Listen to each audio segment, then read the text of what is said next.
say papa no Ghana ha so wo po bi ye nya atwem ohwehwe no na wuhia Dr. Lawrence tetteh sign wo hia no wo chese bra na mampanye akufo ado etia konwa so ana LGBTQ plus ho sensem eba ya na papa yi emfa nensa enhye embre yase osofo isore waka ene ye nya no nene wo ji baby a ni nuan masofo nkaye en wo hwabo wo mo sade ntina wo makoma no atum na wo mo enka sanchira ban na ban no fa nensa enhye mbra na se afedie tumi sesa ya papa na no asesa wo dimi nkasa bi wo hwe pressure pan no de to sa ben mampanyira da kufu ado eso bono chipa wona katwo boni mfim ese LGBT cross wo mo anya antuma na chese wo mo soso anka ban yi ba ya mampanyi ko kan se LGBTQ enya de bi ehia wo man Ghana eniema ehia ye no LGBTQ plus ho sansam enka ho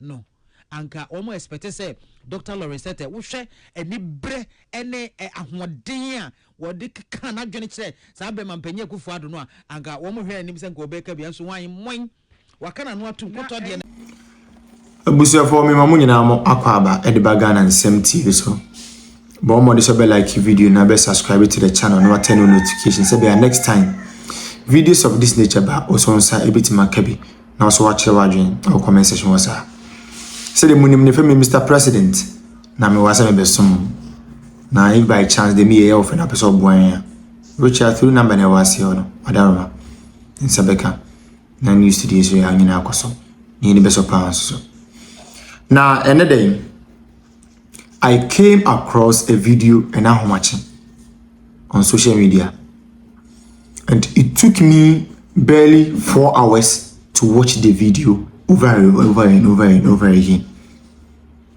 Now, me share video no. I decided me for free. Me say politicians are disappointed Ghana mabunu. They be me say when you earn the goodwill of the people and you fail to acknowledge the fact that you've won the goodwill of the people, as a result of that, you have to be so much principled with it, they will rebel at the right time. In Kadia Nebe, I will say, youth of it, like youth or mind bimu, I don't more rebel politicians, not of a sudden, their wishes and their demands or the thing that they dream that they come to reality are only things of disasters. Say papa no Ghana ha so wo po bi ye nya atwem ohwehwe no na wuhia Dr. Lawrence tetteh sign wo hia no wo chese bra na mampanya akufo ado etia konwa so ana LGBTQ plus ho sensem eba ya na papa yi emfa nensa enhye embre yase osofo isore waka ene ye nya no nene wo ji baby a ni nuan masofo nkaye en wo hwabo wo mo sade ntina wo makoma no atum na wo mo enka sanchira ban na ban no fa nensa enhye mbra na se afedie tumi sesa ya papa na no asesa wo dimi nkasa bi wo hwe pressure pan no de to sa ben mampanyira da kufu ado eso bono chipa wona katwo boni mfim ese LGBT cross wo mo anya antuma na chese wo mo soso anka ban yi ba ya mampanyi ko kan se LGBTQ enya de bi ehia wo man Ghana eniema ehia ye no LGBTQ plus ho sansam enka ho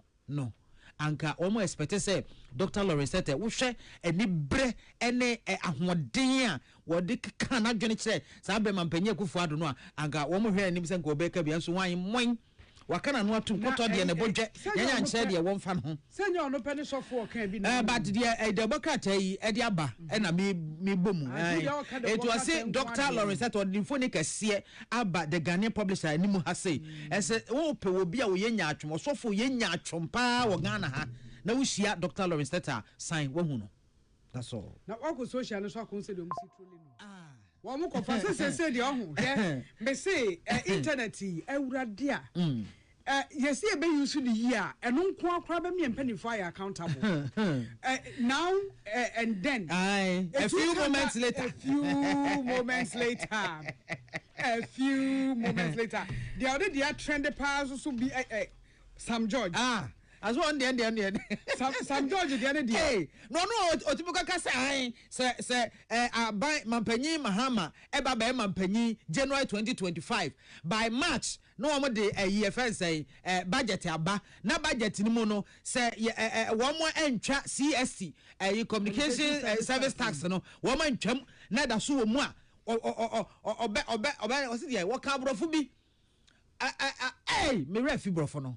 Me enyambo ukwada mekai me de brofo ne beba ese wo be attack him ampanyin on it ena ayi bra oni DSTV for nsense mi so de ye no offer press conference na journalist ba ko ayi do won now the why ko bi say na ayi adan na DSTV for wo mu tua CST o say ai say DSTV for tua CST dia ne koko bi say GRA boss it me the number be ma no afre no look at that.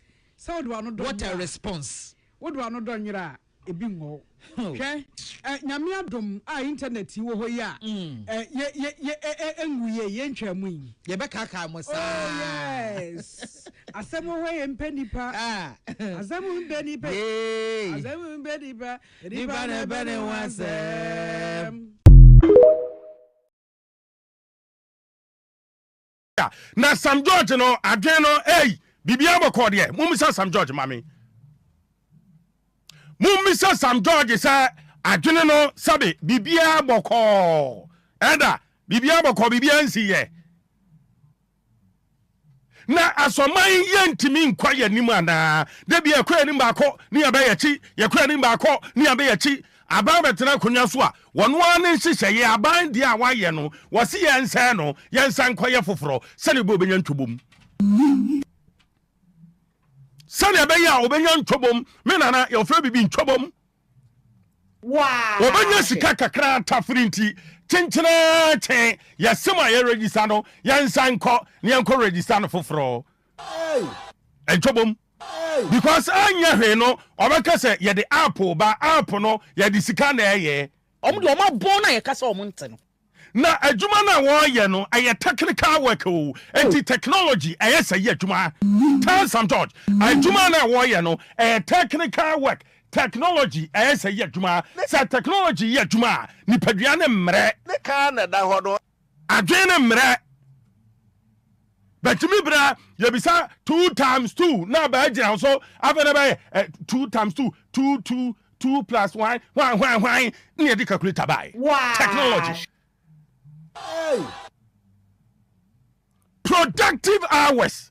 Among phone quadrina we so a dear someone, yes, some yes, and some register for we are jokers in the country. And we have jokers leading us in the country. Comedians, they can sit down, think outside the box, and for Jennifer be a mamma my yen to me advance. You can we also be reset your mind. Oh, be reset your mind now, dear, dear. A man from Quadrina, a dear summer, a man for sim. Yes, I could get registration for fro. Yea, Nansa womb. Yea, Nansa womb, besides Sam George. Yea, Nansa womb. You're to the Ghana for home. First one, yeah, it will be to me quite 2 days, 3 days. Now, on Timmy register the same. Will be on no tin a crowd to I said, one door and so bed dear what did you know? 1 year no phone hall, a dear someone. Sam George say, yeah, but yes, some re-registration. Boy. Na asema waka ya wonim se waka asem ni wi ana ofa no ho adwane waka daada nkura wo bi anya kra bi o kwasia na nitia na kuragu wase we ye biometric one and we ye first of its kind e bi si da Ghana card no me yo de den e ado na ye den biometric na o kan brofo keke wo don se akoto machine so na hu se onsanie wo de wani ma ekohwe adiem ne hu se sumasini bunu hini ni akokora ba ne sara ne finito enya brofo a ehu ne ka na da hodo enti se adwuma adwene ye adwuma 2010 2011 and ye sim registration 2021 2023 ye bi ye no na biometric enti ka adwene ye adwuma ka che Sam George say ye ko NI Nia biso mo say Sims ahodo a iwo nie omo a wo mu din mu nie sabe we biometric and anya biometric ubetumi a check ubetumi ahu finito unhia app bia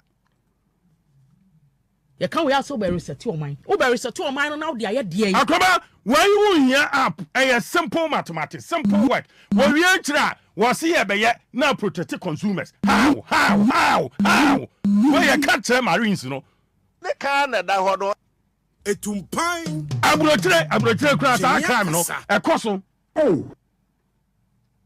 so some George catcher will say yeah be yes idea we awie se na be ya crime ekoso amanfo gina mobile phone so edebo amanfo okro no dupi amanfo yeah fraudulent act no e betwam a catcher nsam mebu no hene me so wo ye elder wo din tro ne ka na da hodo okwa sore ne kwa hwene akasa ne ka na da hodo ho be na so pusa de we catcher nkra totofi wa ya wo mo a wo musu nge san kwa ne kasa asem kirom e nkra sesam kra so be kasa Sam George ye kan we aso be reset your mind o be reset your mind now dey aye dey ntimi protect consumer bia ya ye baako ya ye mienu ye be ye miensa tobo mu aye penti no ne edi ntro kire Ghana fo bisa sa NCF for your madwuma wie ya e the report ba ye bisa Sam George said report no ye timi the common information committee I want my imra so dwafie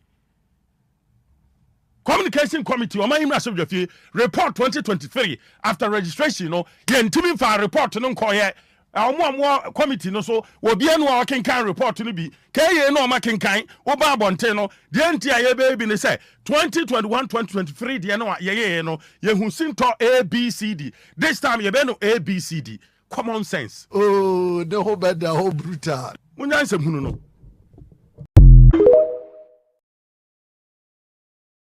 therefore the position you took on issues of national interest yesterday, let us hear, see, experience what you stand for today. And yes, I'm afraid we are dealing with you as politicians. But can we have a man phone? Then we are not in common. Then yet, and command by the best be a no fan, sir. But the best be a no fan, sir. Because I'm a some people to tip out of one. Because Mamma, you say, no, yes, we are so from a mocas and I'm more cancer, we are man your fool. And the assemblies of God suffer. On a never in the run up to lesson 2024, it was so clear, some politics and oil. I'm going to be a board chairman. I didn't say a GBM on the bar. Dr. Williams, a GBM on the bar. And no more appointment, sir. Tiasam na show musua, one back around to me, no bloody bedroom. And I guess I quite rich themselves. Now, one say people go to sit under such people, and I am a young. Say I crossed the age of 40 near Chile, and some maybe who say church is a scam, right? Oh, fire. And you see, and you turn it to be a scam. Obia na nyankopon na bayo nti na yen na yen fi yefun ba ko obia wo nyame obia wo angel odi na chi. As I sit here, never again would I go and sit under the feet of anybody to tell me who God is. And say me dware anopa na ma shata de say me kwasoro me be ko jogging. Hey, oh yes, it was in my life. Oh, I think so church you're going too far. Has intimidated African people. Church has made us poor. Church has enriched a few. No, but the fact so for Rev.Lawrence 2024, can be a Catholic Bishops Conference say, Womu Yatrum, and Womunan Kasa and for LGBTQI plus and a fine go see him. Sadiana ye chua dear, as I say, you're sorry, Emma or can say, some penny kufado and science have been one, obesim pam on one man demonstration, obesim ediaco seat of government, actually, man penny kufado say, this nonsense must stop.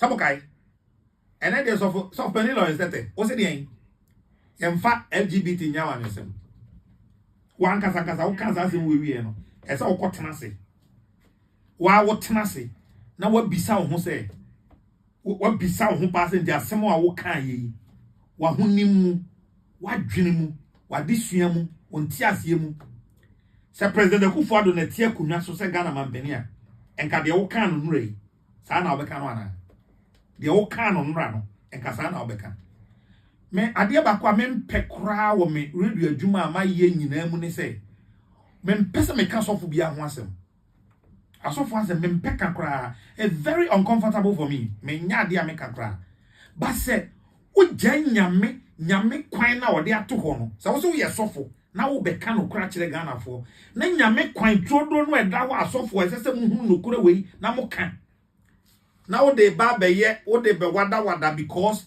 wa ka se president ma ye wadamfo wo ye would be a wo ne no country musam ni